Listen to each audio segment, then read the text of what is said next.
set the stage with a few slides and some comments, but the main stage is going to be with Brian when he comes up and talks about how he built the Airbnb culture. So you're here, I've been following the presentations, and so now you know how to get started.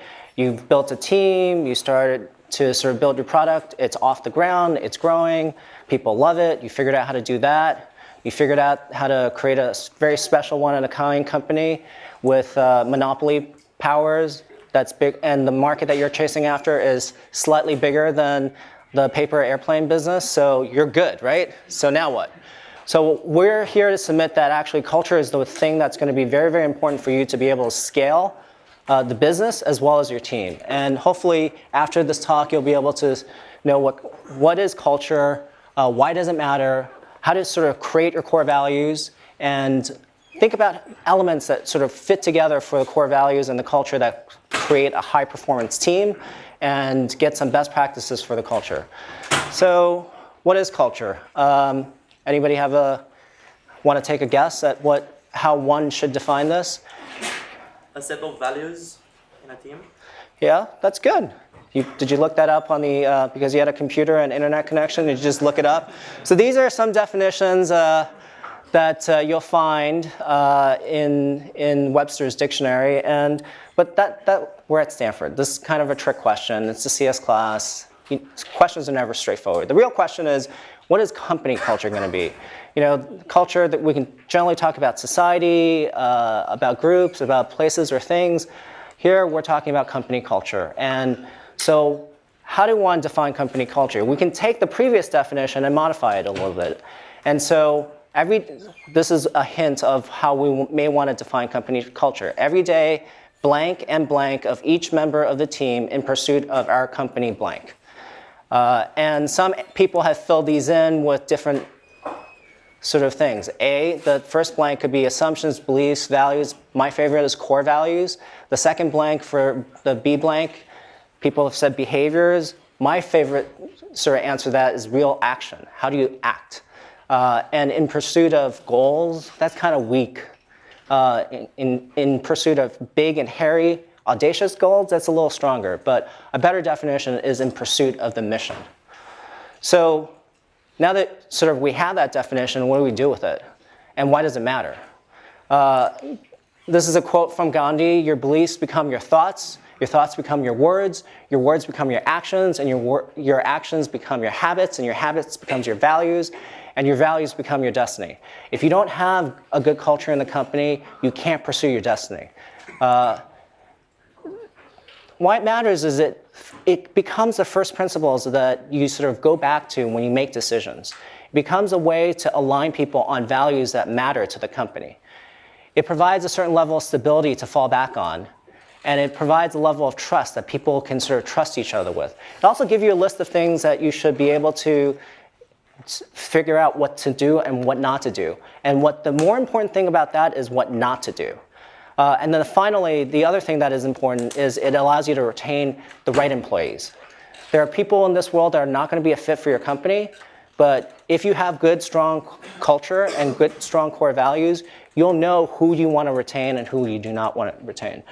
And if you take the first letter of those, it happens to help you move faster.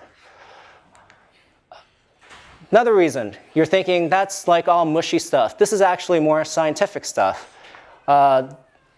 So here are indices from 1997 to 2003 of stock market index of companies in the S&P 500, in the Russell 3000, and then for the Fortune 100 best companies to work for. They survey all these companies out there, and they've picked out companies that they believe are the best companies to work for. And the stock market returns of those companies happen to be 11.08%, which is almost twice that of the other two indices. And so there's real power in companies that treat their employees well, where there's a lot of trust and where there's a lot of strong culture. So how do you sort of create a set of values and sort of define the culture, et cetera? We get asked that a lot. You got to start with the leader of the company, the founder, and sort of ask yourself, what are the personal values that are most important to you? What are those things that are most important to the business? Who are the types of people you like working with, and what are their values? And through that, you sort of distill together what a set of values are. Then think about all the people that you've never liked working with. What values do they have? Think of that, the opposite of that, and maybe those should be considered values for your company. And finally, remember, the values have to support your mission. And if it doesn't support your mission, you're missing something. And then the last final checks are, they have to be credible and they have to be uniquely tied to your mission. So at Zappos, in terms of uniquely applied to the mission, we were focused on creating a culture that was going to provide great customer service. So the first core value we had was to deliver wow through service. We were very specific that we wanted to deliver great customer service and it was going to be a wow experience. And then below that, we wanted to sort of had a paragraph supporting that, talking about exactly what we mean by that. We wanted to support them, deliver wow through service, and support people such as our employees, our customers, and our brand partners, and our investors. In terms of the opposite thing, we generally didn't like working with arrogant people. So one of our core values at Zappos was to be humble. So those are two examples where we sort of created core values in a way that sort of became credible and uniquely tied to our mission. So you go through this process, you come up with a few core values. These might be some of them, whether it's honesty, integrity, service, teamwork, and there might be a list of, you might start with 3, you might end up with a list of 10, you might list of 30. It's a good start. And when Zappos went through this process, we started with we asked all the employees at the time what core values they want to identify with. We came up with 37. We sort of whittled it down to about 10. And it took a year to do this. That's a long time. And you might want to ask why. Well, if you just come up with the word honesty, I mean, give me a break. Everybody wants the culture to be honest. No, nobody's going to say, I want to be lied to every day. Service, what do you mean by service? There's got to be a lot more depth in this than that. And everybody talks about teamwork, but there's a difference in level of teamwork that you see in an intramural sports team versus a baseball team. And so how do you sort of dive deeper into teamwork? What are the things that don't work for a team? A lot of it has to do with communications. A lot of it has to do with things that people have studied. And you might want to go deeper into that. At Zappos, we thought about, well, there are a lot of smart people in this room. When they're fighting with each other and trying to figure out who's right and who's not, it's probably not the best use of time.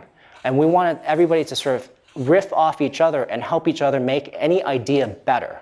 The result is that the company gets a better idea, not that any individual person is right. So we wanted to instill this idea that it's company first, then your department, then your team, then yourself. And how do you do that? You could go a level deeper in that. There's a great sort of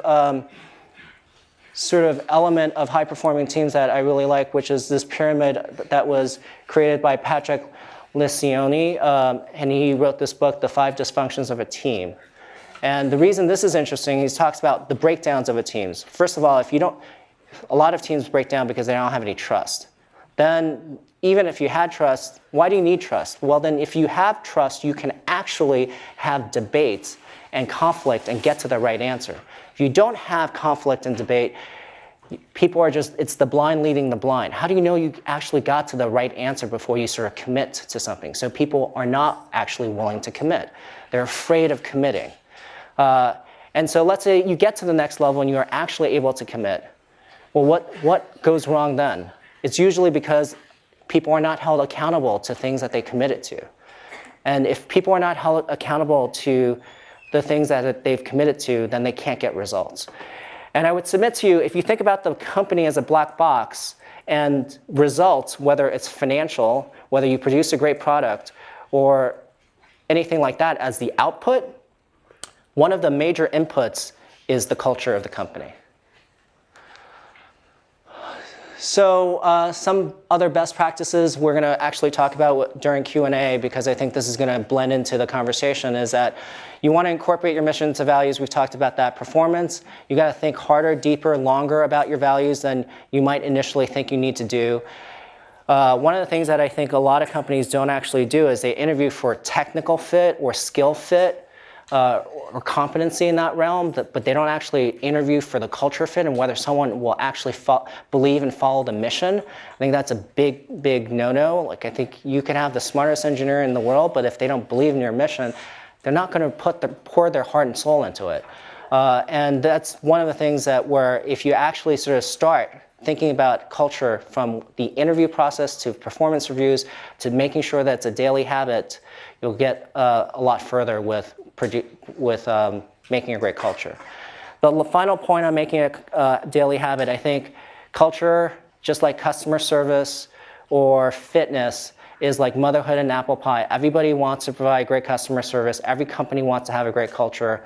What they fail to do is make it a daily habit. You just can't be fit if you don't do it as a daily habit. Eventually you get out of shape, then you get fat, and then you're like, oh, I gotta go on a crash diet to sort of get back into shape. That doesn't quite work.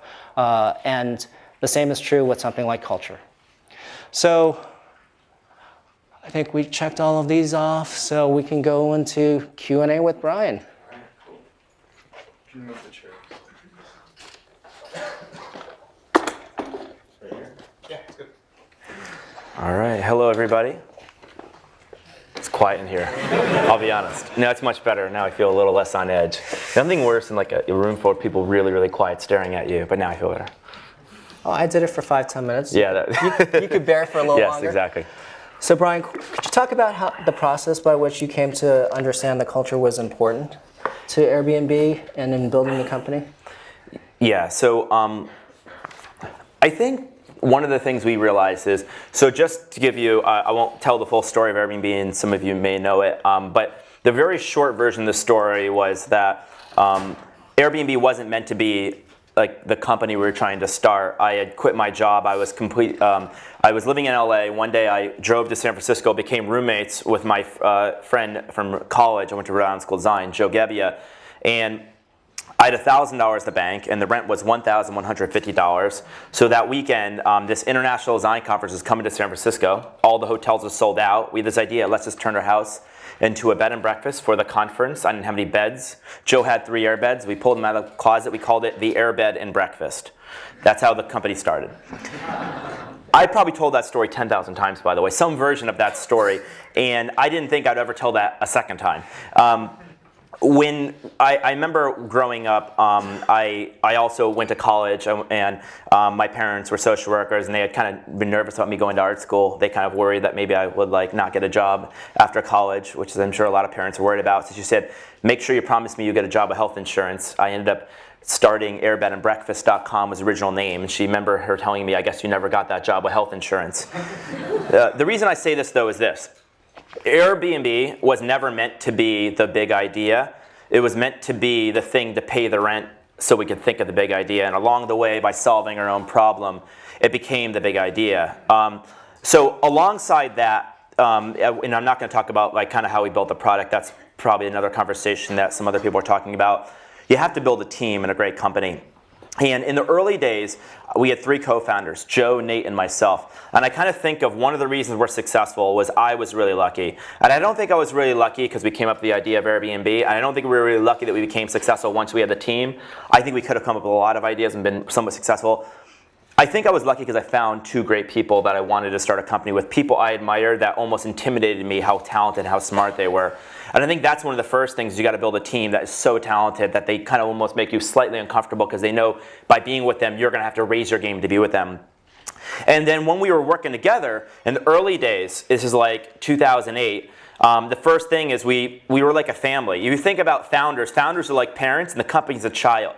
And the child will manifest in many ways behaviors that parents have between their relationship. If the parents are dysfunctional, they're not working together, then the child is going to be, frankly, pretty fucked up. And so you don't want that.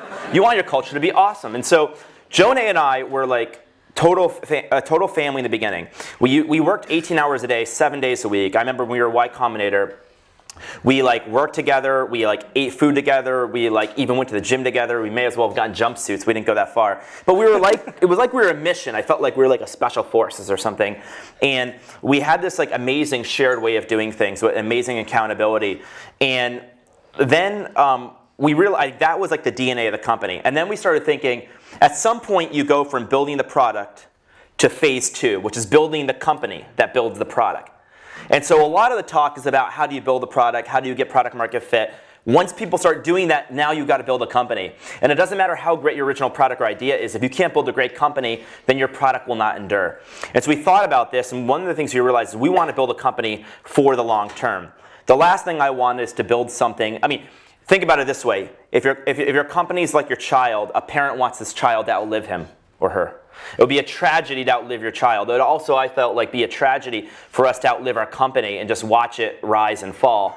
We didn't want that. We wanted a company that would endure. And so to do that, we started noticing companies have something in common. Companies that were around for a really long time had a clear mission. And they had a clear sense of values. They had a shared way of doing something that was unique to them and was really, really special. And so then Joe and I, when we were 3 people, decided to look around companies. I noticed Apple, Steve Jobs talked about his core value was that he believed people with passion could change the world. And he said our products changed, but our value never had. And we learned about Amazon, we learned about Nike, we learned about companies in the early days. You can even use this to talk about organizations. Even like a founding of a nation has a strong values and a declaration, then the country might endure longer. And so we started realizing we need to have intention. Culture needs to be designed. And that's kind of how we got connected, is because when we were funded by Sequoia, Alfred Lin had just joined from Zappos Sequoia. And I was told Zappos had an amazing culture, and we went to Las Vegas and met up with Tony, and we learned about it. And so what did you learn? Well, you guys were crazy. The thing we learned, and we were 3 people, was you need to have, if culture is a shared way of doing things, there's really 2 parts. One is behaviors, and those can kind of change, and maybe 50 years from now, there will be rituals and behaviors that will change, be different. But there have to be some things that never change, some principles, some ideas that endure, that make you, you. And I think of core values as integrity, honesty. Those aren't core values because they're values everyone should have. They're like integrity values. But there have to be 3, 5, 6 things that are unique to you. And you could probably think about this in your life. What is different about you than every single other person? If you could only tell somebody 3 or 4 things, what do you want them to know about you? And we realized that when Zappos was 100 employees, they wrote down these 9 core, is it 9? 10 core values. And the only thing I learned from Tony is he said, I wish I didn't wait till I was 100 employees to write down our core values. So I think I was talking to Sam, he says he thinks we're one of the only companies that wrote our core values down before we hired anyone. How long did it take you to hire your first employee? So our first employee was our first engineer, and I think we looked for him for 4 or 5 months, and I probably looked through thousands of people and interviewed hundreds of people. And by then, when you hired when did you write it? Did you write it on day 1, or it was in month 3? I think we started working on it around the time of Y Combinator, which would have been January 2009. And it was probably a process that evolved over the course of 6 to 7 months. We finished Y Combinator in April 2009. I think we hired our first engineer in July, something like that. So it's probably 6 months. And some people ask, why did you spend so much time on hiring your first engineer? And here's what we thought about it. I kind of felt like your first engineer was bringing in DNA to your company. This person was gonna there were gonna be, if we were successful, there were gonna be 1,000 people just like him or her in the company. And so it wasn't a matter of getting somebody to build the next 3 features that we needed to ship for our users. There was something much more long-term and much more enduring, which was, do I want to work with 100 or 1,000 more people like this? Now you want diversity, but you want diversity of beliefs, you want diversity of backgrounds, age. You don't want diversity of values. You want a very, very homogenous beliefs, and that's the one thing that shouldn't be diverse. So what are Airbnb's values? So we have 6 core values. I'll maybe talk about 3 of them. Okay. So our first core value we talk about is champion the mission. And what it really means is that we want to hire people that are here for our mission. We don't want people here because they think we've got a great valuation, they like our office design, they need a job, or they think it's hot. We want people to be here for the one thing that will never change, and that's our mission. And just to tell you a quick story about our mission, Airbnb, a lot of people describe it as a way to book a room or book a house and you travel around the world. And that's what we do. But that's not at all why we do it. And to answer the question of what our mission is, I'll just tell you a quick story. And this, I think, describes it. early 2012, I met a host named Sebastian. So we do these meetups around the world where we meet with hosts. And I meet this host named Sebastian. He's probably like late 50s. He lives in North London. And Sebastian looks at me and he says, Brian, there's this word you never use in your website. And I said, what's that word? He said, that word is friendship. I would love to tell you the story about friendship. I said, okay, tell me the story about friendship. He said, 6 months ago, the London riots broke out outside my home, and I was very scared. And the next day, my mom called me to make sure I was okay. And he said, yeah, Mom, I'm okay. And she goes, what about the house? And he says, well, yeah, the house is okay as well. And he said, here's the interesting thing. Between the time the riots broke out and the time my mom called me was a 24-hour window of time. And in that period of time, he said, 7 of my previous Airbnb guests called me just to make sure I was okay. He said, think about that. 7 of my guests called me before my own mother did. I don't know what that says about our guest or his mother more, but but in this summer, on a typical night or a peak night, we would have 425,000 people staying in homes and living together, and they were coming from 190 countries in the world, which is every country but North Korea, Iran, Syria, and Cuba. So when you hear that story, at our core, what we're about, that's much more than just booking a room or traveling. What we are about is we want to help bring the world together. And we want to do that by giving a sense of belonging anywhere you go. So our mission is to belong anywhere. So 5 years from now, 20 years from now, maybe we're still selling rooms and homes, but maybe we're not. But I can guarantee you what we're always going to be about is this sense of belonging and bringing people together. And that's the more enduring idea. So when we hire people, the first thing we need to make sure is that if that's our mission, you need to champion that mission. You champion the mission by living the mission. Do you believe in it? Do you have stories about it? Have you used the product? Would you bleed for the product? I used to ask like crazy questions. Like one of the crazy questions Sam reminds me of is I used to interview people. So I interviewed the first 300 employees at Airbnb, which people think I'm like really neurotic, and that may also be true. But and I used to ask them a question, which I've now amended. I used to ask them, if you had a year left to live, would you take this job? And actually, the people who say yes to that, you probably don't want, because that's like, they should probably spend time with your family. So I amended it to 10 years. Because I feel like whatever, if you knew you had 10 years left to live, whatever you would do in those last 10 years, you should just do. And I really wanted people to think about that. That was enough time for like you to do something you really cared about. And the answer doesn't have to be this company. And I say, fine, if what you're meant to do is to travel, or if you're meant to do is start a company, you should just do that. Don't come here, go do that. And so there's this old kind of parable, probably many of you have heard of it, about like 2 men are laying bricks. Somebody comes up to the first man and says, what are you doing? He says, I'm building a wall. He asks the other guy, what are you doing? He says, I'm building a cathedral. There is a job, and then there's a calling. And we want to hire people that aren't just looking for jobs, they're looking for a calling. And that's kind of the first value, and that's champion the mission. I'll just, maybe, because I don't want to take all the time, I'll talk about just one more, just so we don't talk the whole thing just about values. The second value relates to being kind of creative and frugal, and I'll tell you a story. Our company was like, by the way, all the founding stories of your company end up becoming the things that people repeat and talk about when you're 1,000 people, and it kind of embodies, right? It's kind of like your childhood. These things kind of come back later in life. Same thing with a company. So Airbnb, I think Mark and Jason actually said in the last talk that was like the worst idea that ever worked. And it really probably was the worst idea. I mean, people thought we were crazy. I remember telling people about the idea, and I remember actually telling Paul Graham, I said, we have this idea, in our interview, we said, we have this idea, it's called Airbnb. He goes, people actually doing this? I go, yeah. His follow-up question was, what's wrong with them? So I knew the interview wasn't going well. And in the interview, at the end of the interview, Paul Graham, I think, wasn't going to accept us, but we told him this story of how he funded the company, and here's how it goes. We were introduced, Michael Seibel, who I think is a partner of Y Combinator, a lot of people know, introduced me and Joe to like 15 investors in the Valley, including some of the ones that have been here. And all of them like said no to the company. They could have bought 10% of the company for like $100,000, $150,000. They all said no. They thought it was a crazy idea. No one would ever stay in someone's home. So we ended up just funding the company with credit cards. And you know those binders kids used to put baseball cards in? So we put credit cards in those because we had to put them all somewhere. That's how many credit cards we had. And we were completely in debt. And in the fall of 2008, we provided housing for the Democratic and Republican National Convention. And we had this weird, crazy idea because we weren't really selling a lot of homes. Basically, Airbnb launched, and a year after we launched, I think we had 100 people a day visiting our website, and we had like 2 bookings, which is generally bad. It's kind of like releasing a song, and a year later, like 3 people listen to it every day. Like, it's probably not going to be a very popular song. So, but I believed in it, and Joe and Nate believed in it. But and so we were completely in debt. We don't know what to do. And so we get this idea, well, we're Air Bed and Breakfast. We're providing housing for the Democratic and Republican national conventions. What if we made like a collectible breakfast cereal for like the Democratic National Convention? And we came up with this Barack Obama themed cereal. We called it Obama O's, the breakfast of change.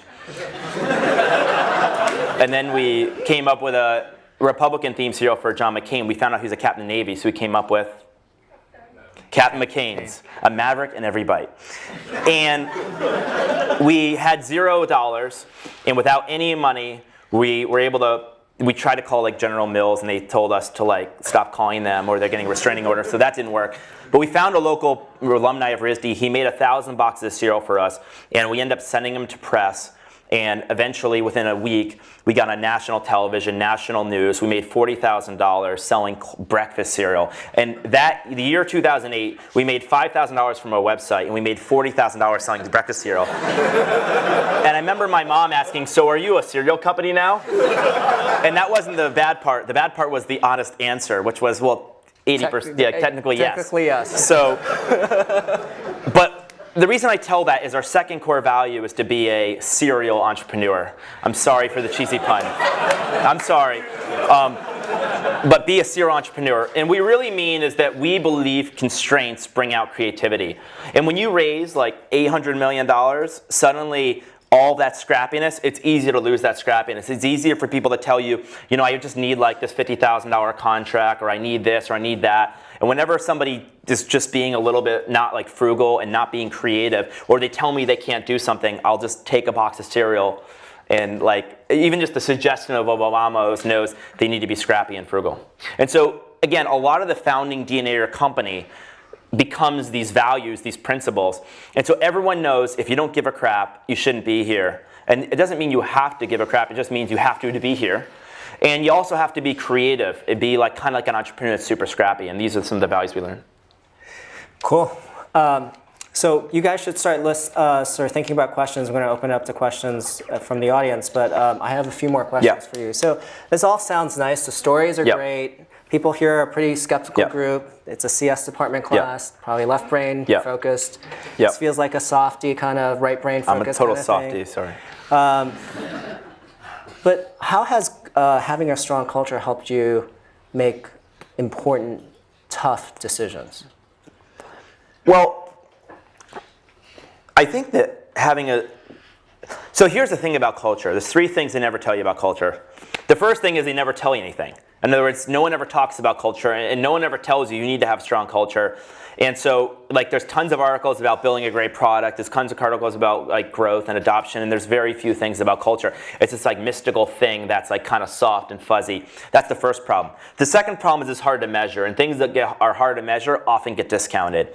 And these are like 2 really hard things. But the third thing is the biggest problem. The biggest problem with culture is it doesn't pay off in the short term. In fact, if you wanted to, in 1 year, build a company and sell it as quickly as possible, the number 1 piece of advice I give you is fuck up the culture, forget about it, just hire people quickly. Culture makes you hire really slowly and makes you be deliberate about decisions that in the near term can slow progress. It's kind of like putting an investment into the company short term. And so these are the things people never tell you. So it's really about building a company for the long term and to endure. Now, some of the things about culture, the first thing is you need to like be very clear about like what's unique to you that you stand for. Once you do that, you need to make sure you hire people that believe in that. And so we interviewed hundreds of people. You need to make sure that you hire and fire based on the ideas, these values. And you know, one of the things we do is we constantly repeat over and over again. So we interview, like when we interview, we want to make sure they're world class and they fit the culture. So the first thing I used to ask people, I had at the end of an interview sheet, is if you could hire, this is a functional question, if you could hire anybody in the world, would you hire the person sitting across from you? And if our vision is to become like the best in the world at what we do, why aren't we hiring the very best in the world? So every single person is meant to hire a person better than the previous people. You're constantly raising the bar. You're constantly hiring world-class people. Then we have separate people called core values interviewers who aren't in the function. So if you're an engineer, the core values engineers, interviewers are never engineers because we don't want them to be biased and say, oh, well, I know how good they are. And they interview just for values to make sure that people care about the same thing. And we've said no to a lot of really great people because we just didn't feel right about them being with us long term. So that's one of the things. I also think that maybe some other examples of when we kind of had hard decisions. I've had a kind of in mid 2011, we had this. So we were mostly in the United States, and we had this internet clone funded by these guys called the Samwer Brothers. I don't know if anyone heard about these Samwer Brothers. They basically they clone Rocket Internet. They just went public, and they basically copy American websites quickly, and they try to sell it back to you. And if you don't, then they just try to. So it's kind of like putting a gun to your head. And so. And they had basically done this to Groupon. Groupon at this point was like the fastest growing company in the world ever. Fastest company to $1 billion in revenue. And then they stopped doing Groupon. This is when Groupon's on top of the world. And they cloned us. And we had 40 employees. We had raised $7 million. They cloned us. And they raised $90 million. And in 30 days, they hired 400 people. And they wanted to sell the company, and if they couldn't, they were going to like destroy us around the world. And the problem with Airbnb is if we're not everywhere around the world, like a travel site not being in Europe is like your phone not having email. It doesn't actually work. So we were kind of in trouble. And we had this conversation, and there was the pragmatic decision of should we acquire them, and then there was the like kind of values decision. The pragmatic one should have probably have said buy them because you can't risk losing international, so just guarantee you're going to get international. But we ended up not buying them. And the reason we ended up not buying them is I just didn't like the culture. I didn't want to bring in this 400 people. I felt like we were missionaries and they were mercenaries. I didn't think they were doing it for the beliefs. I thought they were doing it to make a lot of money very quickly. And I believed in a war, missionaries would outlast and outendure mercenaries. And I also felt like the best revenge against an internet startup, internet clone was just to make them run the company long term. It's like you had the baby, now you got to raise it. So that's what we ended up doing. And that was a very controversial decision. A lot of people were telling me you should buy this company. We didn't, and I think it worked out. Let's see, the last board meeting, what percentage of revenue comes from Europe? More than 50%. I think it worked out. Yeah. All right. Anybody have any questions? I can keep going if you have. So one other question, one other statement we had at Zappos was that culture and brand were two sides of the same coin. Yes. Airbnb has a great culture and also a great brand. You want to talk a little bit about branding since it's actually kind of a weak thing in Silicon Valley. We don't tend to focus on culture and brand. That's what I actually just said that to Sam Altman. It's like, I think Silicon Valley is not historically really strong, or we don't talk about culture and brand very much. They are two sides of the same coin. So culture, like the principles and the beliefs that you have inside the company that you want people to be aligned with long term. And whatever happens inside the company eventually comes out. You can't hold it in. And brand is really the promise outside the company that everyone identifies with. And so I think having a clear mission and making sure that you know that mission and making sure that mission comes through the company is probably the most important thing you can do for both culture and values. And then the second thing you need to know is that your brand, the way people think about you as a company, is often decided by your brand evangelists are your employees. And so you have a weak culture. We often think that like companies that hire employees or people that are deeply passionate create companies that customers are really, really passionate about. And those are the companies that have strong brands. And so, Zappos had a really strong brand because they have a strong culture. And a lot of companies, like Google, they care deeply about the culture. They actually have a question, is this person googly? And it's meant to be like a catch-all for, do they fit the Google culture? Google is a very strong culture. It's unique to Google. And by the way, there's no such thing as a good or bad culture. It's either a strong or weak culture. And a good culture for somebody else may not be a good culture for you. So I think brand is incredibly important as well. And brand is really the connection of you with your customers. And so if you have an incredibly strong culture, there could be a whole talk on brand, but if you have a really strong culture, then the brand will come through. The final thing to say about brand is a lot of people, when they talk about their brand, they talk about what they sell. So if you're Apple, one way of doing it is to say, we sell computers, and like our new screens are like larger and it's faster, and they talk about bits and bytes. And I remember Steve Jobs had this really important talk where he says, the way to win, this is 1997 when he first came back, wasn't to talk about bits and bytes. The way to win is to talk about what we value. And our core values, we believe people with passion can change the world. And that was how he introduced the Think Different campaign. And so Apple, before they had this huge renaissance, which became the most valuable company in the world, they did the Think Different campaign, which is basically saying, this is what we believe in. And if you buy an Apple computer, you're also saying, I believe in this too. And there has to be, I think, a deeper core belief, and if that doesn't happen, you're a utility, and the utilities get sold at commodity prices. Go ahead. How did you know how to communicate this at the beginning? The question is, how do you know how to communicate this to the company, the culture, or the core value, or to the employees, Outside world. to the outside world? The culture, the values, the brand. How to communicate what Airbnb does and how it's good. Well, so the question is, how do we communicate what Airbnb does early in the days? Well, we learned a lot because in the early days, we communicate like a utility. We actually said Airbnb is a cheap, affordable alternative to hotels. And we had a tagline of forget hotels, save money with Airbnb. And over time, we felt like that was, I mean, you know, this is in really early days, and we felt like that was way too limiting, that it undercut the idea. And so we then eventually changed our tagline to travel like a human, which we haven't kept. But it was basically meant to say that like we believe in a certain kind of world, and we really feel like travel is mass produced. You feel like isolated, you feel like a stranger. And we want to bring the world back to the place where it's a little bit like a village again, where the service is coming from other people. You have this feeling like you belong, and you're actually treated like a human. You know, no matter how successful you are in life, often traveling will remind you you're not that successful. Go through TSA, stay in a typical hotel, and sometimes you'll have some problems. And so we really want to make people feel special. And this was kind of some of the stuff we did in the early days, and we did a lot of storytelling. I mean, you know, I've probably told the story of Airbnb like 10,000 times, and this is something that's kind of related to culture, but somebody asked me the other day, like, what's the job of a CEO? And there's a number of things a CEO does, but what you mostly do is articulate the vision. So you like articulate the vision, you got to develop a strategy, and you got to hire people to fit the culture. If you do those three things, you basically have a company. And that company will hopefully be successful if you have the right vision, the right strategy, and good people. So what we end up doing is articulating the vision over and over and over again. Whether you're hiring people or recruiting them, talking to investors to raise money, doing PR interviews, if you're speaking at a class, you're always reinforcing the values. You're doing it in an email through a customer. And so you just do it thousands of times. And if you do something thousands of times, it will change and get better every time. And so it just kind of evolved. Yeah. So the users are interacting with the host. So how do you ensure that the hosts are reinforcing the culture of Airbnb? Very, very good question. How do we make sure the hosts are reinforcing the culture of Airbnb? So when the answer to that is we do a pretty good job, but not yet an amazing job at it.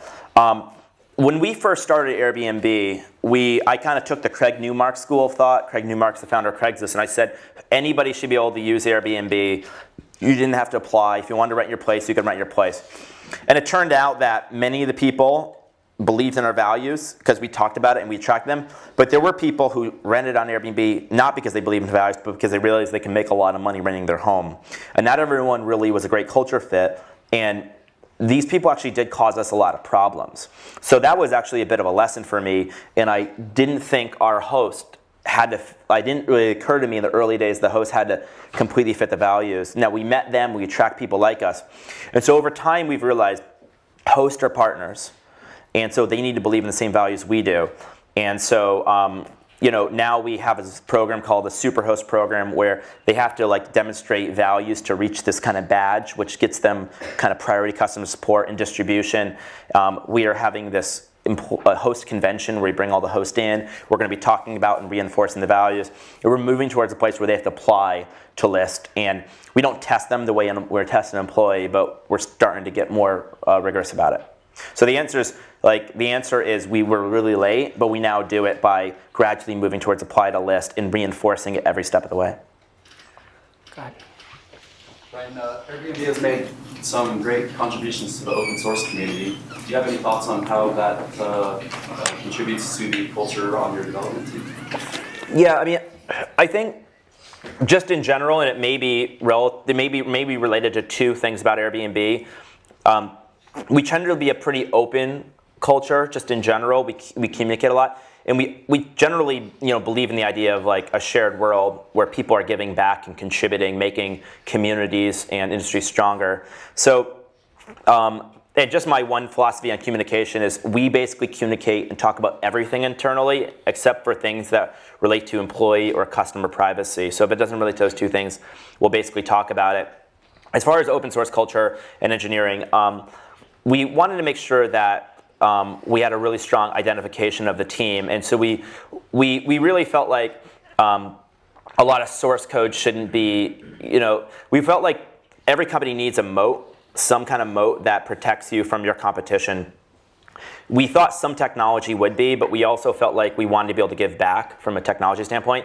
And we preferred our moat to be that we provide the very best experience in the world when you use Airbnb. We have the biggest network effects. And we thought that kind of took precedent over having having like certain technology that only we could use. And so we decided to try to share some of that out to people.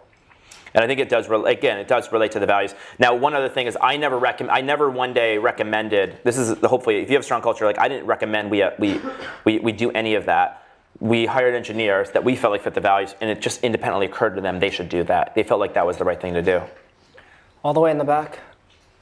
You talked about how during the conventions you didn't have any money and only a couple people visited your site. What did you do to increase the number of users that came to your site? How did you scale that up? So the question was, Brian had talked about there weren't that many visitors to the site when they were trying to sort of get off the ground. How did they get users to the site? So this is actually not about culture, but I'll answer anyway. A lot of people, so the best advice, this is not even a culture question, but the best advice I ever got was probably from Paul Graham.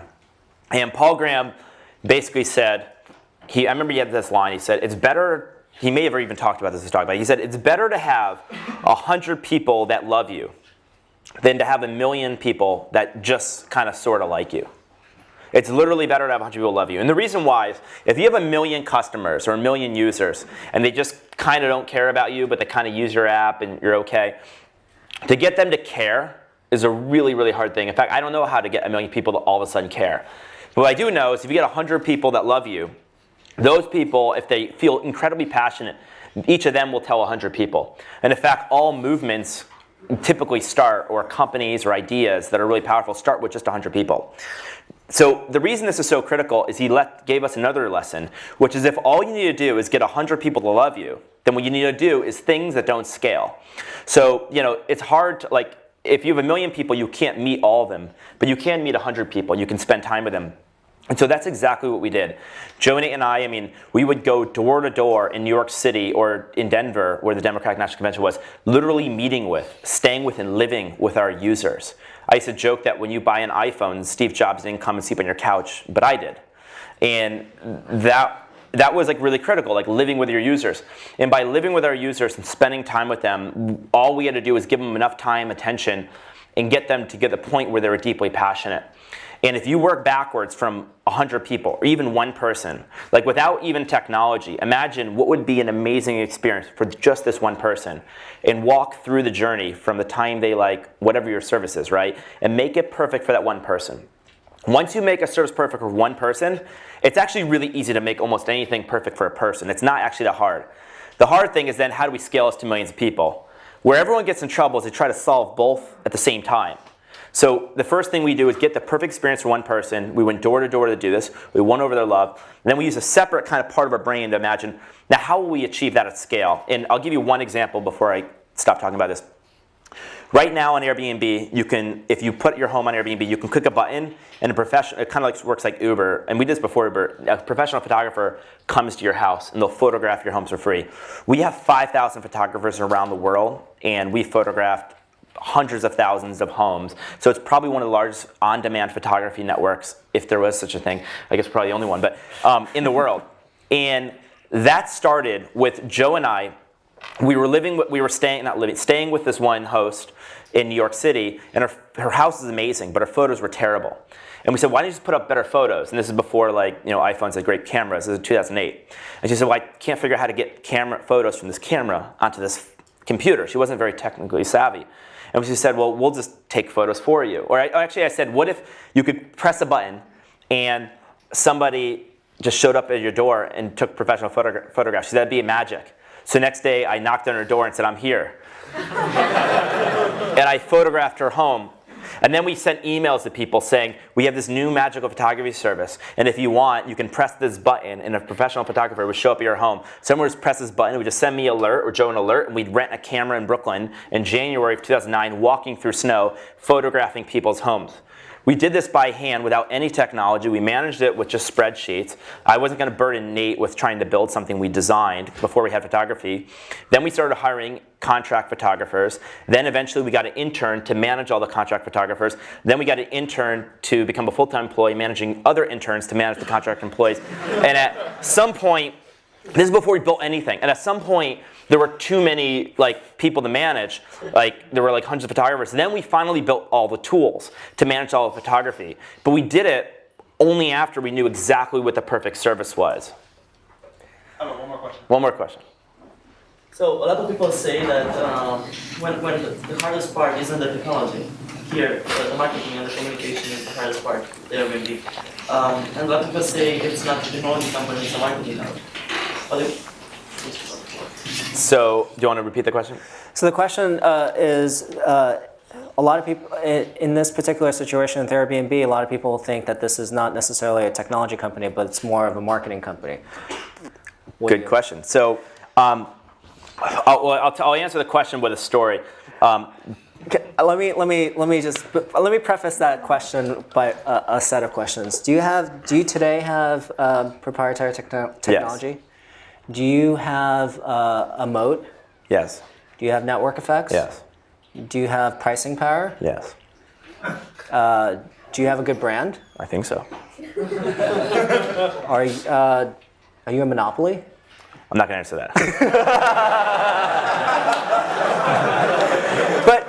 But I think similar to the question, just forgetting about all of that.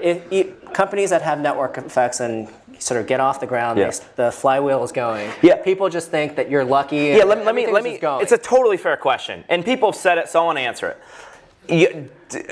Guy that runs Sequoia Capital now, his name is Doug Leone. Yeah. One day, I think it's a year and a half ago, Doug Leone says, your job sucks.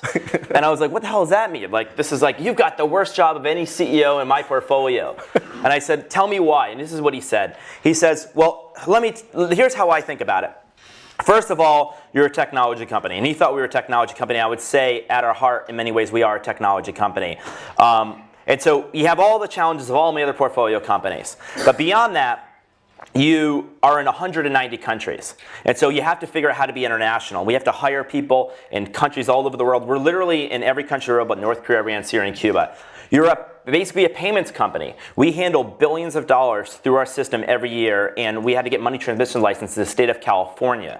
So we actually are a payments company. We have serious fraud and risk to warrant and needs to be locked down like Fort Knox. But he said that's usually where companies end. But you've got to worry about all this other crap. And he says trust and safety. We have 425,000 people staying in other people's beds in their sheets. Think about a woman from Texas staying in the Middle East or vice versa, the cultural conflicts that could happen and misunderstandings. And you have 425,000 people a night. It's like being the mayor of Oakland. Now imagine if you're the mayor of Oakland, all the things that happen in Oakland tonight. So you've got trust and safety. Now we have regulatory problems. We are in 34,000 cities. Every city has a different law, different rules, and many of them are written in a different century before you had any of this technology. And so you've got to deal with that. Then you've got issues like search and discovery. So Google's got its brand about being really important about search. The thing about search, though, is usually if I have a question, Google could give me 40,000 results, but it's probably clear that there's one or two best options for everybody. So if I want to know a question to an answer, there's usually one best answer. We have 40,000 homes in Paris. There is no best home in Paris for anybody in this room. So we have to be really, really great at matching people and technology. We have to be a company that's just, another example, Facebook, for example, is a digital product. Their product is their website.